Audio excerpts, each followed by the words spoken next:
tubaganirira ku bunyonyezi bwihishije inyuma y'igurishwa ry'indege Falcon 50. Iyo dossier ikaba ari imwe mu zateje imvururu n'umwumvikano muke hagati ya komisiyo yari yarashinzwe igurishwa ry'iyo ndege na leta ya nyakwigendera Petero Nkurunziza, aho bamwe muri bo byabaviriyemo gutabakomoka bagahunga igihugu. Florian Irangabe ni jewe ndi kuri mikro. Byose byatanguye gutera amakenga igihe uwatwara inama nshinga amateka ico gihe Pio Ntavyo hanyuma ananiwe gushira ku mugaragaro icegeranyo c'amatohoza yari yarakozwe n'umugwi w'abashinga amateka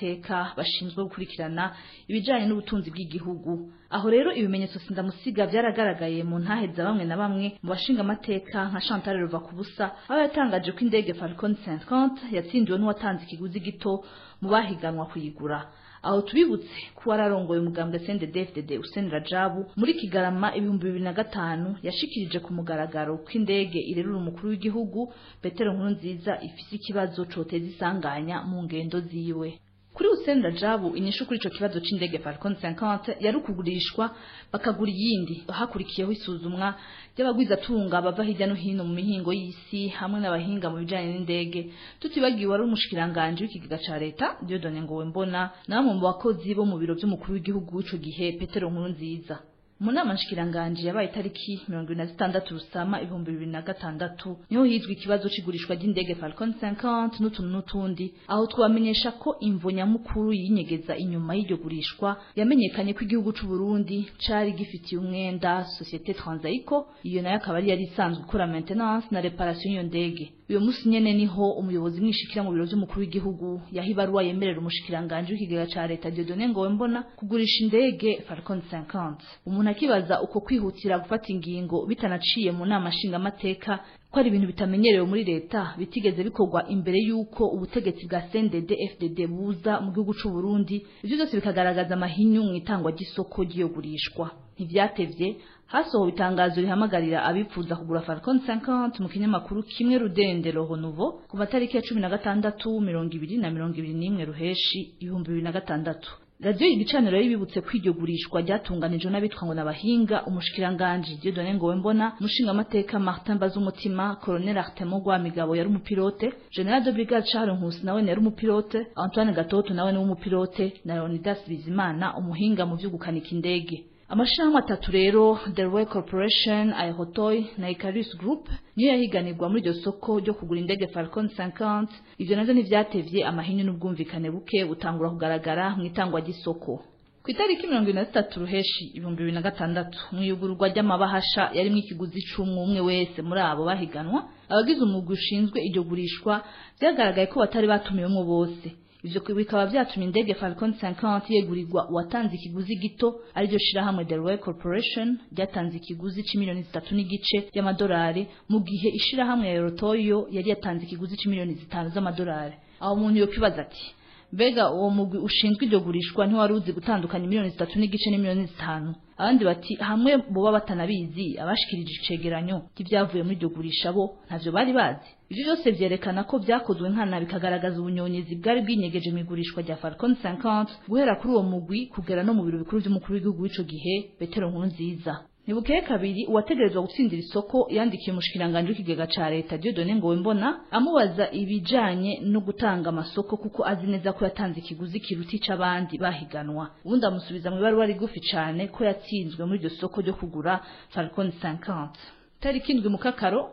2006 waserukira Aerotoy yari gutsinda yitwara muri Cour administrative de l'Etat mu Burundi, aho yagaragaje amahinyu n'ubunenge muri iryo gurisha. Ivyo bishigwa ku mugaragaro mu kwemeza ko hatsinzwe watanze ikiguzi gito c'imiliyoni 3 n'igice, hatsindwa uwatanze imiliyoni 5. Ishirahamwe Ricom rero rigwanya ibiturire n'isesagura ry'ubutunzi mu gihugu c'u Burundi ryarahagurutse rikora amatohoza ririyamiriza ubwo bunyonyezi, rishira habona utunenge n'amahinyu yabaye muri iryo gurisha. Eka n'amaradiyo yigenga nka RPA ijwi ry'abanyagihugu ntiyasivye gusemerera asaba ko hotanga umuco kuri ico gipfungu n'amahinyu ari muri iryo gurishwa. ku itariki 22 mukakaro 2026 nyuma yo kumva ayo maradiyo n'andi mashirahamwe niho umushikiranganje wo kumenyesha amakuru akaba n'umuvugizi wa leta Karenga Ramadani yishura ati ni leta yigenga iyo tubishaka twari no kwitanga ku buntu aho umuntu akibaza ati gute habaho umushikiranganje ayobewe icari c'umutungo rusangi ico twokwita mu kinyamazuru la chose publique Kandundura Dieudonné Ngowembona yari umushikiranganje w'ikigega ca leta atewe amakenga n'imvugo ya mugenzi we Karenga Ramadani abigaragaza mu nama shikiranganje ubwo bafise kwijambo ryeruye ryashikirijwe n'umuvugizi wa leta ya Petero Nkurunziza nuko bimuviramo guhindurirwa amabanga yarashinzwe ubutarariye bamukura mu bushikiranganje bw'ikigega ca leta ivyo byose twabamenyesha ko vyakorwa mu ntumbero yo kuzimanganya ibimenyetso sindamusiga muri nzero 2007 tariki 15 niho akagwi kabitwa inararibonye za CNDD-FDD kishingiye kanashiraho komisiyo mu mugambwe yitwa kwizokora amatohoza ivyo byose bigakorwa nari senzo mukunda ari cegera ca kabiri c'umukuru w'igihugu yashizweho n'umukuru w'umugambwe wa CNDD-FDD Hussein Rajabu yarawurongoye ico gihe nuko ikibazo kiba kivuye muri leta cimuriwe mu mugambwe ivyo byose bikagaragaza ko ubutegetsi bwa CNDD-FDD bwari bwaritiranije umutungo w'igihugu n'umutungo w'umugambwe ibinyuranye n'inzira byagomba gucamo mu mategeko twabibutsa kandi ko nyuma y'isemerera ry'amaradiyo n'amashirahamwe yigenga agwanya gusesagura umutungo rusangi w'igihugu no kujya ibiturire mu majambo akarishe Hussein Rajabu yagize ati gahanga wishwe niki uwo mugani twese turawuzi yasa n'utera ubwoba uwo wese ariko aragaragaza impungenge n'amahinyu ajanye n'iryo gurishwa aho niho yivugiye ubwiwe ati harabaguma bahinda ngo indege Falcon 50 bazova bahinda nkayo muri uko kwezi niho umushikiranganje Dieudonné Ngowembona yakuwe mu mabanga yose yarashinzwe yagizwa kuba yaratanze amakuru y'ibanga kandi atariyo nawe ntiyatevye kubigaragaza amaze guhunga igihugu ashira habona amabanga yose yarazi ukutavuga rumwe mu nzego biba biratanguye izo nzego zari zishinzwe gukurikirana igurishwa rya Falcon 50 n'abagize uruhare mu igurishwa nyirizina kwigaragaje ubwa mbere mu gutangariza abarundi ko indege Falcon 50 itagishobora kurerura umukuru w'igihugu kugezaho avuga ngo ihagaritse ingendo zayo ivyo byose ngo bikaba ari mu rwego rwo kumurinda impanuka amasuzuma y'indege atandukanye yagaragaje ko indege Falcon 50 atakibazo ifise kanatsinda yahavuye ikora urugendo rurerure aho yatwaye bamwe muri bo muri abo bari bashinzwe igurishwa ryayo muri Suisse na Baltimore aho umuntu akibaza uko iyo ndege itari kishobora kuhaguruka ngo ije no mu bihugu bibanye nk'u Rwanda Kenya n'ahandi yoshobora gukora urugendo rurerure nk'ubwo twobibutsa ko muri iryo suzumwa ry'iyo ndege bavuga ko amafaranga yakora reparation z'iyo ndege yatwaye amafaranga y'umurengera ku buryo kwishura iryo deni ringana n'ibihumbi 200 by'amadolari byasaba kugurisha iyo ndege bakabona uko bishura bagashobora no kugura indi ndege hagati aho muri urwo rugendo rw'i Geneve hari umugwizatunga yaburiye wari umushikiranganje w'ikigega ca leta Dieudonné Ngowembona ko bavuganye n'umuyobozi mwishikira mu biro by'umukuru w'igihugu Petero Nkurunziza kandi ko yashimiye iyo ndege ahubwo boca bahana iyindi nshasha amafaranga bari kurenza ko akavunjwamo urudandaza rw'ikawa uno musi abarundi bakibaza aho ikiguzi c'indege cari guhurira n'ikawa abandi mu batanze intahe yabo baza kugaragaza ko uburundi bwishuye amafaranga yisubirwamo n'isuzumwa ry'indege atigeze akoreshwa ikindi gihushane nikijanye no guhisoko watanze ikiguzi gito kurusha abandi aho igihugu cari gejeje no gutuma umushikiranganje w'ikigega ca leta Dieudonné Ngowembona Washington ngo asabe ingurane z'imiliyoni 10 z'amadolari yofasha kunagura ikigega ca leta Dieudonné Ngowembona agize ngo arabikoza umuhinga mu kigega c'umutungo w'isi ariko umuntu waserukira FMI baramuhakaniye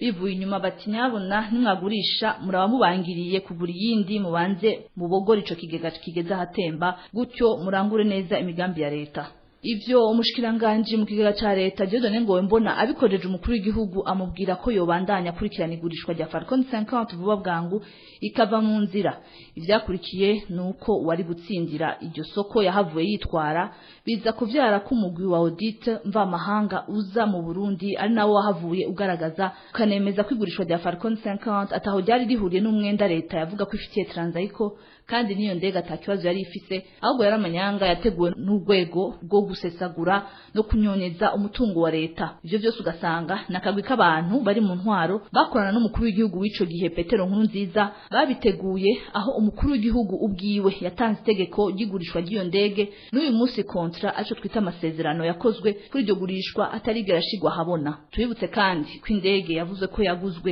mu gusubiriza Falcon 50 n'uyu munsi atarawura irabukwa mu kirere muri make igifungu kiri mwigurishwa n'inyoneza rya Falcon 50 kiracahari ivyo bikagaragarira mu ntahe zashikirijwe n'uwari umushikiranganje w'ikiga ca leta w'ico gihe Dieudonné Ngowembona avuga ko ivyo vyakogwa vyateguriwe ahandi bakamuha amategeko yishigwa mu ngiro yavyo. Abarundi batari bake barakeneye umuco kuri iryo gurishwa no kumenya igituma indege yaguzwe itigeze iguruka. Ukuri kugomba gushigwa habona n'uburenganzira bw'umurundi wese bwo kuronka ukuri bagaharanira ubutungane abanyaga igihugu bagakubitwa intahe mu gahanga mu gusesagura itunga rusangi. Ikindi cyaje cacu kabiri c'ikiganiro cacu aho turiko turaganira ku bijanye n'inyonyezwa ry'ubutunzi bw'igihugu twibanda cane ku kibazo c'indege Falcon 50. Uno munsi turi kumwe n'umutumire wacu Gabriel Rufyiri arongoye ishirahamwe Oricom twese tumenyereye ko rigwanya ibiturire no kunyereza no gusesagura umutungo wa leta. Aho rero araza kutwishura kwazo bimwe na bimwe twebwe nk'igicaniro n'abanywanyi b'igicaniro twibaza. Mwiriwe neza Gabriel? Mwiriwe neza. Ego rero nk'urongoye ishirahamwe Oricom rigwanya ibiturire no gusesagura umutungo wa leta, mwebwe kuri mwebwe n'igiki coba caratumye ubutegetsi bwa CNDD-FDD bwihutira kugurisha indege Falcon 50? Biragoye twebwe nk'ishirahamwe Oricom nuko mwomenya kwicare kituraje ishinga gabe ni kwari kumenya icatumye bayigurisha, kwari kumenya ko mu kuyigurisha byari biciye mu mategeko. Ico nico twagomba kuraba. Cyo twasuzumye rero kuva uyu mugambi utangujwe ugashirwa mu ngiro n'uwari umushikiranganje w'ikiga ca leta yitwa Dieudonné Ngowembona, twatanguye kubona neza yuko harimwo amakosa. Tubonye ko abaje kuyigura bo nyene batanguye gushwana, nibo batanguye kuduha amakuru, hanyuma tuca tutangura gutokoza rero kuraba dusanga mu vy'ukuri yagurishijwe ubusa, yarugurishwa amahera menshi. Tuca turashika kure mu matohoza, arico gituma twahavuye dusanga rero harabaye ibintu vyinshi vy'amakosa ku buryo leta yahomvye amamiliyaridi arenga 6 mu matohoza yagizwe na Banki Mondiale n'ayandi yagizwe n'izindi nzego nyinshi. Twasanze igihugu cyahomvye amahera menshi, mugabo mu nyuma icyatweretse yuko muri leta bari bipfuje kuyigurisha nuko batanguye kuyivuga nabi, kuyivuga kutariko kuri w'igihugu yarahari ico gihe ayivuga nabi n'abandi ku buryo rero wamengo uyu mugambi wari uhari. Mugabo murabona haciye imyaka irenga 13 haraciye ibintu byinshi cyane kugira ngo ya ndege ishobore gusubizwaho, ariko byaragoranye gose. Nuno munsi Uburundi bwaragize ibyo no kwitigeragezwa kugira ngo Falcon 50 abayigurishije bitace mu mategeko bashobore guhanwa. Muhogera nuno munsi nta muntu numwe yigeze bibazwa ko wari umugambi wa leta, kandi n'amafaranga yahomvye abari bafisemo uruhara nuno munsi nta baridege nta kintu kimwe bigize bakurikiranwa ko kiretse gusa igihugu cyagize ibibazo kubera cyafatiwe ibihano kubera igurishwa ridaciye amategeko y'indege n'ibindi byinshi cyane byakurikiye. None nk'umwe mu bakoze amatohoza biravugwa yuko mu bakoze amatohoza aribo commission parlementaire n'abandi bari barashizweho haje kuba hakagwi k'umugambwe CNDD-FDD yishiriyeho ibifashijwemo na Hussein Rajabu yari umukuru w'umugambwe ico gihe, akanoma harimo na Barise Nzomukunda, haza no kuviramo umumvikano muke mu mugambwe osameme y'umugambwe. Mwebwe ku bwanyu muvuga ko abo nyene bari basanzwe bari muri commission byagenze gute ngo bahave bacanamwo basanga ariko bavuga n'imvugo zitandukanye, kuko nka Dieudonné Ngowembona muvuze tangura utanga umuco amaze guhunga igihugu. Mwe mwibaza ko inigiki cari cihishije inyuma? Oya, ubwa mbere nyara mwarasomye neza raporo yasohowe n'umugwi w'abashinga amateka, biragaragara neza yuko ibiri mu iyi raporo kandi nini cyane iyo biramuka bishizwa habona bikemezwa byari gushobora gutanga umusho cyane. Ntimwibagire yuko wari umunyabanga wari umuyobozi mwishikira mu biro by'umukuru w'igihugu yitwa Mbazumutima hamwe na Alice Nzomukunda muvuze, eka n'abandi batari bake bakurikiranye by'iyo ndege. Harabaye ibibazo byinshi cyane ku buryo iyo raporo imaze gusohoka yaravuzwe nka Alice wenyene yarivugiye muri raporo yuko amakuru yahawe na Oricom kuko bari babizi muri leta ingene biriko biragenda. rero muri iyo raporo nimwayisoma neza muraza kubona neza yuko twebwe twatanze amakuru bivanye n'amatoza twayakoze mu nyuma yagiye kubitohoza nabo barabona ko mu by'ukuri byaciye mu makosa rero ngorane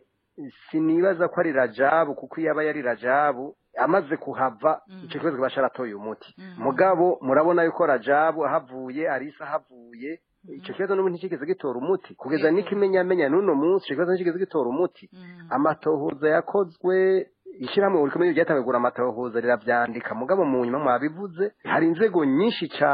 cyane zagize amatohoza harimo n'uyo mugwi w'abashingamateka kandi icyo gihe ho inama nshingamateka nyamba muvyibuka neza yari kirimwo nabo muri opposition nabo muri leta n'abandi ku buryo byari byoroshe cyane yuko ukuri kumenyekana mugabo kubera ubutungane bwacu bugwaye kubera igihugu cyacu gifise ibibazo byinshi cyane mu bintu by'ubutungane biraboneka neza ko bitari gushoboka ko bigira n'uno munsi rero nico kibazo kihari nta dossier nimwe ikomeye ihambaye cyane ishobora gukorwa ngo ishobore gutumbera inzira kubera ababikora gusa kiretse gusa harimwo byo no kwita kwihora mugabo ikintu kijanye n'ubutungane n'amategeko no gukorera mu kuri ivyo je sinibaza ko mwakino gihe bishoboka avye niyumvira none ko twumva nkuko namwe mwabivuze ko ubutungane bwakoze kuri iyo dossier ariko habuze iki ngo bugaragaze ukuri kubagize uruhara n'ubundi ko leta ari bupfukamye mu nda ariko ugasanga hari byinshi byagiye biravugwa cyane ko na Oricom twasanze ifise uruhare runini mu maraporo yoba yarashoboye gusohoka ugasanga baravuga yuko n'amafaranga yavugwa ko yakoze ivyo twokwita isuzuma ry'iyo ndege atigeze ntiyishuwa ariko yaravuye mu kigega cy'igihugu ku bwanyu mwe mubona hari icizere mufise yuko ejo ubundi hari hinduka muri iyo nyifata itabereye yiganje mu Burundi cyo no babwira cyo mwomenya yuko ngaha mu kino gihugu cacu c'u Burundi ibibazo bijanye no kudakorera ku mugaragaro jewe sinshobora kuja mu bantu bihebura ngo ntibizohera ubwanje maze imyaka irenga 200 muri rugamba bwo kuharanira ko iby'igihugu byosangirwa na bene cyo bose atanumwe akumiriwe rero ico jiwe nibaza ubwanje niyumvira yuko byo twakoze n'ibyo tubandanya dukora umunsi umwe hazoboneka ubutungane haboneka intwaro zishobora kuyumvira ineza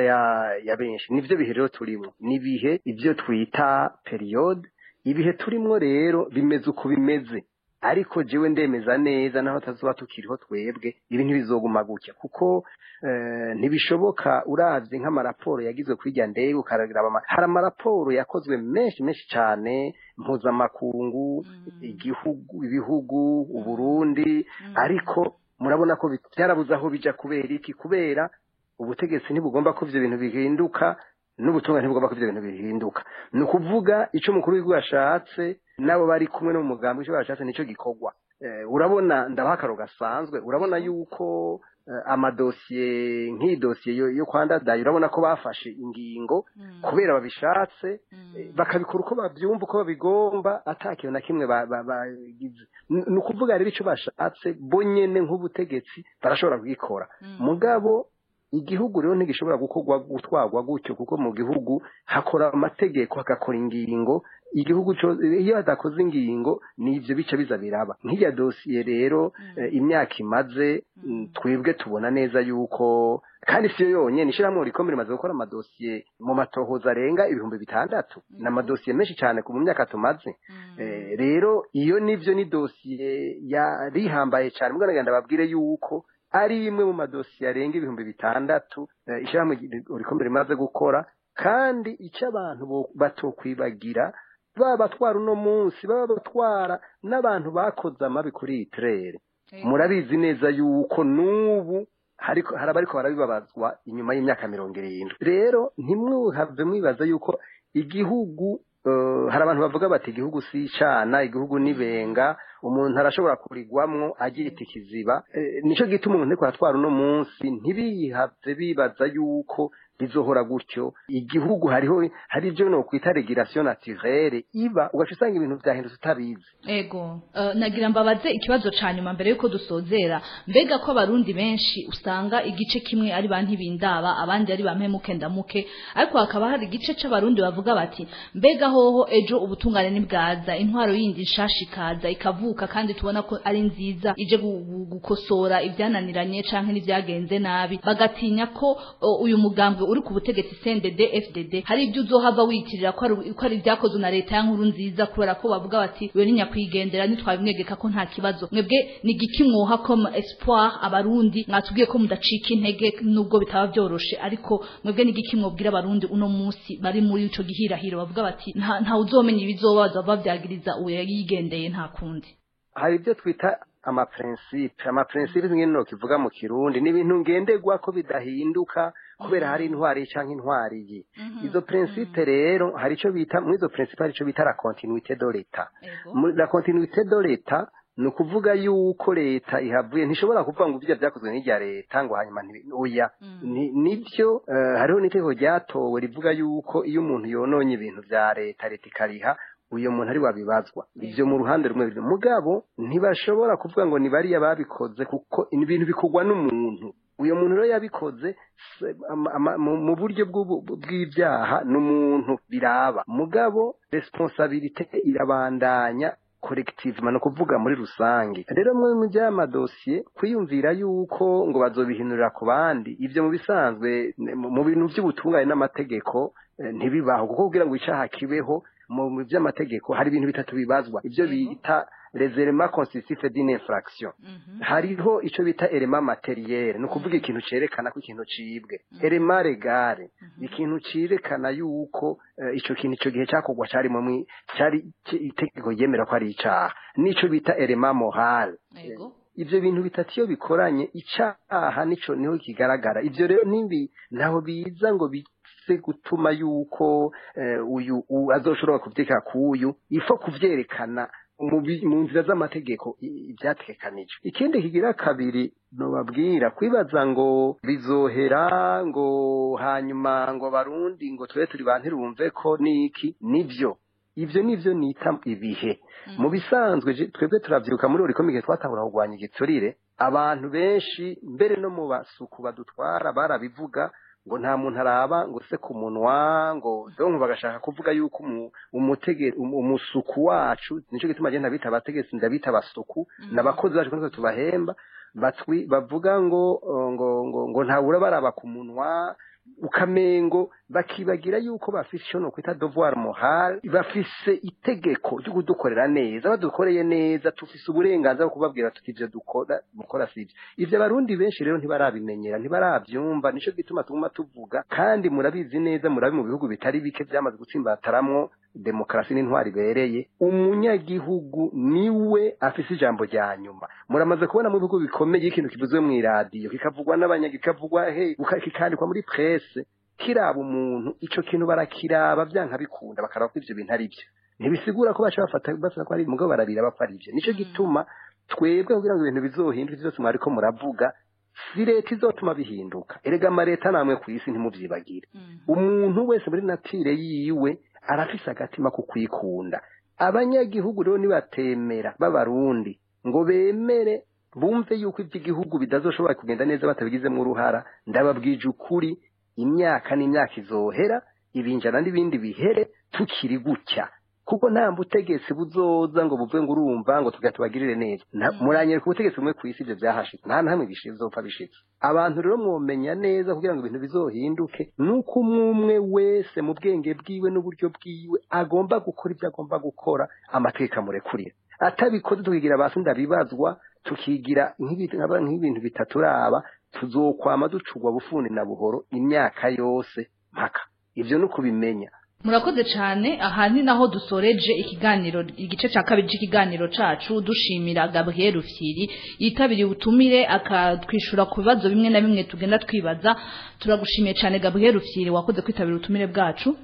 Mwakoze namwe kuntumira mugira umugisha mugira amahoro y'Imana n'abantu mugira aho muba mwubaho.